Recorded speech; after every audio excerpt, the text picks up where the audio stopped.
അധ്യായം 30. ധൂപം കാട്ടുവാൻ ഒരു ധൂപപീഠവും ഉണ്ടാക്കേണം.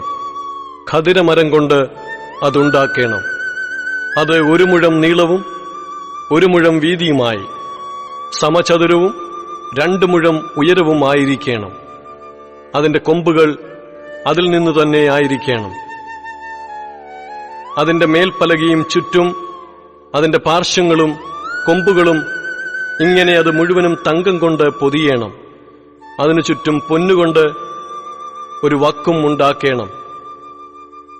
ചുമക്കേണ്ടതിന് തണ്ട് ചെലുത്തുവാൻ അതിന്റെ വക്കിനു കീഴെ ഇരുപുറത്തും ഈ 2 പൊൻവളയവും ഉണ്ടാക്കേണം.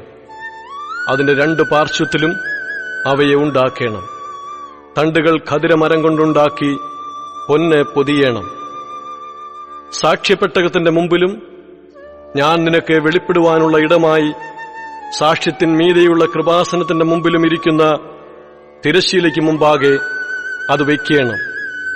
അഹരോൻ അതിന്മേൽ സുഗന്ധധൂപം കാട്ടേണം. അവൻ ദിനംപ്രതി കാലത്ത് ദീപം തുടയ്ക്കുമ്പോൾ അങ്ങനെ ധൂപം കാട്ടേണം. അഹരോൻ വൈകുന്നേരം ദീപം കൊളുത്തുമ്പോഴും അങ്ങനെ സുഗന്ധധൂപം കാട്ടേണം. അത് തലമുറ തലമുറയായി യഹോവയുടെ മുമ്പാകെ നിരന്തര ധൂപം ആയിരിക്കണം. നിങ്ങൾ അതിന്മേൽ അന്യധൂപമോ ഹോമയാഗമോ ഭോജനയാഗമോ അർപ്പിക്കരുത്. അതിന്മേൽ പാനീയയാഗം ഒഴിക്കുകയുമരുത്. സംവത്സരത്തിലൊരിക്കൽ അഹരോൻ അതിന്റെ കൊമ്പുകൾക്ക് വേണ്ടി പ്രായശ്ചിത്തം കഴിക്കണം. പ്രായശ്ചിത്തത്തിനുള്ള പാപയാഗത്തിന്റെ രക്തം കൊണ്ട് അവൻ തലമുറ തലമുറയായി വർഷാന്തര പ്രായശ്ചിത്തം കഴിക്കണം. ഇത് യഹോവയ്ക്ക് അതിവിശുദ്ധം. യഹോവ പിന്നെയും മോശയോട് കൽപ്പിച്ചതെന്തെന്നാൽ, ഇസ്രായേൽ മക്കളുടെ ജനസംഖ്യ എടുക്കേണ്ടതിന് അവരെ എണ്ണുമ്പോൾ അവരുടെ മധ്യേ ബാധയുണ്ടാകാതിരിപ്പാൻ അവരിൽ ഓരോരുത്തൻ താൻ താന്റെ ജീവനു വേണ്ടി യഹോവയ്ക്ക് വീണ്ടെടുപ്പ് വില കൊടുക്കണം. എണ്ണപ്പെടുന്നവരുടെ കൂട്ടത്തിൽ ഉൾപ്പെടുന്ന ഏവനും വിശുദ്ധ മന്ദിരത്തിലെ തൂക്കപ്രകാരം 1/2 ശേക്കൽ കൊടുക്കണം. ശേക്കൽ എന്നതോ 20 ഗേര. ആ 1/2 ശേക്കൽ യഹോവയ്ക്ക് വഴിപാട് ആയിരിക്കണം. എണ്ണപ്പെടുന്നവരുടെ കൂട്ടത്തിൽ 20 വയസ്സും അതിനു മീതെയുള്ളവനല്ല യഹോവയ്ക്ക് വഴിപാട് കൊടുക്കണം. നിങ്ങളുടെ ജീവനു വേണ്ടി പ്രായശ്ചിത്തം കഴിപ്പാൻ നിങ്ങൾ യഹോവയ്ക്ക് വഴിപാട് കൊടുക്കുമ്പോൾ ധനവാൻ 1/2 ശേക്കലിലധികം കൊടുക്കരുത്. ദരിദ്രൻ കുറച്ചു കൊടുക്കുകയും അരുത്. ഈ പ്രായശ്ചിത്ത ദ്രവ്യം നീ ഇസ്രായേൽ മക്കളോട് വാങ്ങി സമാഗമന കൂടാരത്തിന്റെ ശുശ്രൂഷയ്ക്കായി കൊടുക്കണം. നിങ്ങളുടെ ജീവനു വേണ്ടി പ്രായശ്ചിത്തം കഴിക്കേണ്ടതിന് അത് യഹോവയുടെ മുമ്പാകെ ഇസ്രായേൽ മക്കൾക്കു വേണ്ടി ഒരു ജ്ഞാപകമായിരിക്കണം. യഹോവ പിന്നെയും മോശയോട് കൽപ്പിച്ചതെന്തെന്നാൽ, കഴുകേണ്ടതിന് ഒരു താമ്രത്തൊട്ടിയും അതിനെ ഒരു താമ്രക്കാലുമുണ്ടാക്കണം. അതിനെ സമാഗമന കൂടാരത്തിനും യാഗപീഠത്തിനും മധ്യേ വെച്ച് അതിൽ വെള്ളമൊഴിക്കണം. അതിങ്കൽ അഹരോനും അവന്റെ പുത്രന്മാരും കൈയും കാലും കഴുകണം. അവർ സമാഗമന കൂടാരത്തിൽ കടക്കുകയോ യഹോവയ്ക്ക് ദഹനയാഗം കഴിക്കേണ്ടതിന് യാഗപീഠത്തെങ്കിൽ ശുശ്രൂഷിപ്പാൻ ചെല്ലുകയോ ചെയ്യുമ്പോൾ മരിക്കാതിരിക്കേണ്ടതിന് വെള്ളം കൊണ്ട് കഴുകണം. അവർ മരിക്കാതിരിക്കേണ്ടതിന് കൈയും കാലും കഴുകണം. അതവർക്ക് തലമുറ തലമുറയായി എന്നേക്കുമുള്ള ചട്ടമായിരിക്കണം.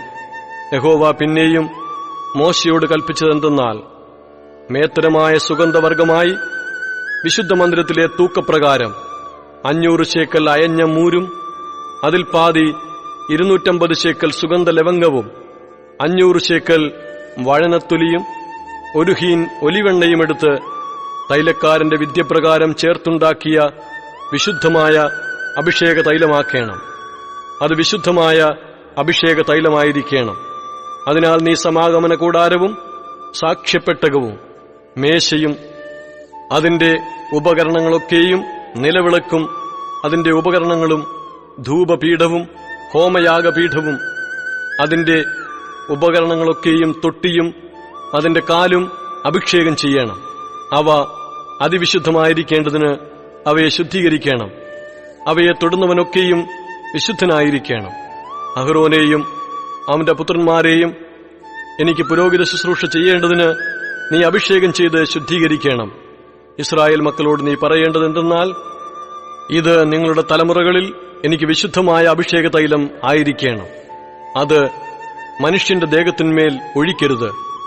അതിന്റെ യോഗപ്രകാരം അതുപോലെയുള്ളത് നിങ്ങൾ ഉണ്ടാക്കിയും അരുത്. അത് വിശുദ്ധമാകുന്നു. അത് നിങ്ങൾക്ക് വിശുദ്ധമായിരിക്കണം. അതുപോലെയുള്ള തൈലം ഉണ്ടാക്കുന്നവനെയും അതിൽ നിന്ന് അന്യന് കൊടുക്കുന്നവനെയും അവന്റെ ജനത്തിൽ നിന്ന് ഛേദിച്ചു കളയണം.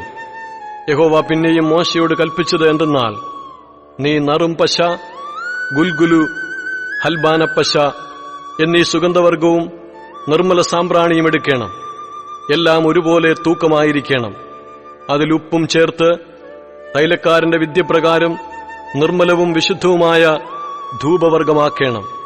നീ അതിൽ ഏതാനും ഇടിച്ചു പൊടിയാക്കി ഞാൻ നിനക്ക് വെളിപ്പെടുവാനുള്ള സമാഗമന കൂടാരത്തിലെ സാക്ഷ്യത്തിന് മുമ്പാകെ വയ്ക്കണം.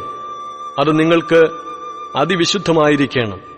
ഈ ഉണ്ടാക്കുന്ന ധൂപവർഗത്തിന്റെ യോഗത്തിന് ഒത്തതായി നിങ്ങൾക്കുണ്ടാക്കരുത്.